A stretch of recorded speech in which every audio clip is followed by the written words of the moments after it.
ஒரே நாடு ஒரே தேர்தல் அதிபர் ஆட்சிக்கே வழிவகுக்கும். மாநில சுயாட்சி கூட்டாட்சி தத்துவத்திற்கு எதிராக கொண்டு வரப்பட்டதுதான் ஒரே நாடு ஒரே தேர்தல் மசோதா. திமுக எம்பி கனிமொழி குற்றச்சாட்டு.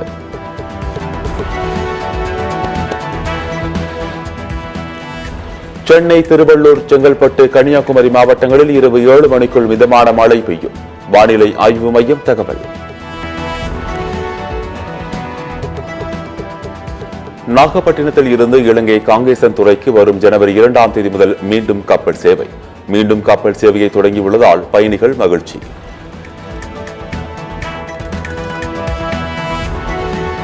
சாத்தூர் அருகே பட்டாசு ஆலையில் பயங்கர வெடி விபத்து. பட்டாசுகள் வெடித்து சிதறுவதால் ஆலைக்குள் செல்வதில் சிக்கல்.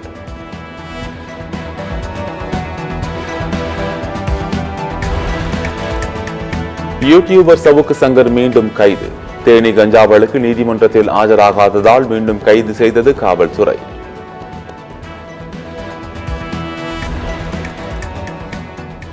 குட்கா முறைகேடு வழக்கில் குற்றப்பத்திரிகை உள்ளிட்ட ஆவணங்களை பென்டிரைவில் வழங்க எதிர்ப்பு தெரிவித்து தொடரப்பட்ட மனு. முன்னாள் காவல் ஆணையர் ஜார்ஜ் உள்ளிட்டோரிடம் மனுக்களை தள்ளுபடி செய்து சென்னை சிறப்பு நீதிமன்றம் உத்தரவு.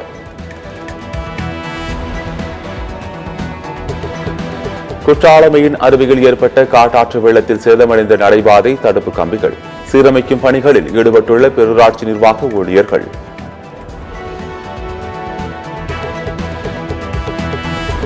நெல்லை கோடகநல்லூர் பழவூரில் மருத்துவ கழிவுகள் கொட்டப்பட்ட விவகாரம். காவல்துறை வழக்கு பதிவு. மாசு கட்டுப்பாட்டு வாரியம் ஊரக வளர்ச்சித்துறை மூலம் மருத்துவ கழிவுகளை ஆய்வுக்கு உட்படுத்தவும் நடவடிக்கை. கள்ளக்குறிச்சி விஷச்சாராய வழக்கை சிபிஐ விசாரிக்க தடையில்லை. தமிழக அரசின் மேல்முறையீட்டு மனுவை தள்ளுபடி செய்தது உச்சநீதிமன்றம். நாட்டில் வேலைவாய்ப்பின்மை 3.2 விழுக்காடாக குறைந்துள்ளது. கொரோனா பரவலுக்கு பின்னர் பணவீக்கம் தற்போது மிகவும் குறைந்துள்ளதாக மக்களவையில் மத்திய நிதியமைச்சர் நிர்மலா சீதாராமன் தகவல். தமிழகத்திற்கு 3 கோடி ஸ்மார்ட் மின் மீட்டர்கள் ஒதுக்கீடு. மாநிலங்களவையில் மத்திய இணையமைச்சர் ஸ்ரீபத் நாயக் தகவல்.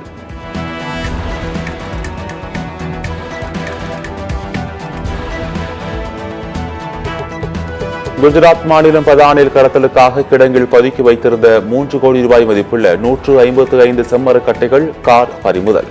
2 பேரை கைது செய்த திருப்பதி செம்மரக் கடத்தல் பிரிவு போலீசார்.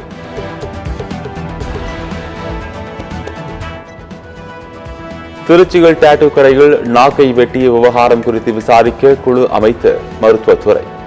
திருச்சி மாநகர சுகாதார அதிகாரி கொடுத்த புகாரின் அடிப்படையில் 2 பேரை கைது செய்தது காவல்துறை.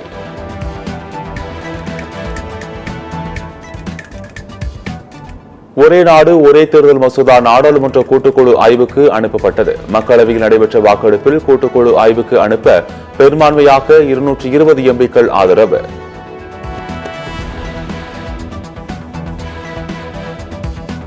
தேசிய தேர்வு முகமை இனி உயர்கல்வி நுழைவுத் தேர்வுகளை மட்டுமே நடத்தும். மத்திய கல்வி அமைச்சர் தர்மேந்திர பிரதான் தகவல்.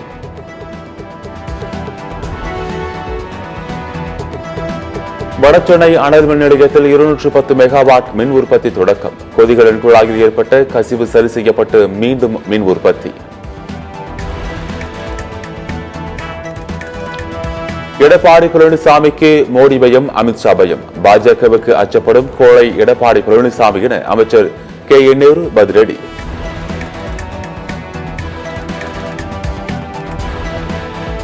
மாஸ்கோவில் நடந்த வெடி விபத்து. ரஷ்யாவின் அணு ஆயுதப்படை தலைவர் லெப்டினன்ட் ஜெனரல் ஈகோர் கிரிலோவ் பலி என தகவல். சென்னையிலிருந்து கோவை சென்ற ஏர் இந்தியா விமானத்தில் நடுவானில் இயந்திர கோளாறு. அவசரமாக தரையிறக்கம். நல்வாய்ப்பாக உயிர் தப்பிய 128 பயணிகள்.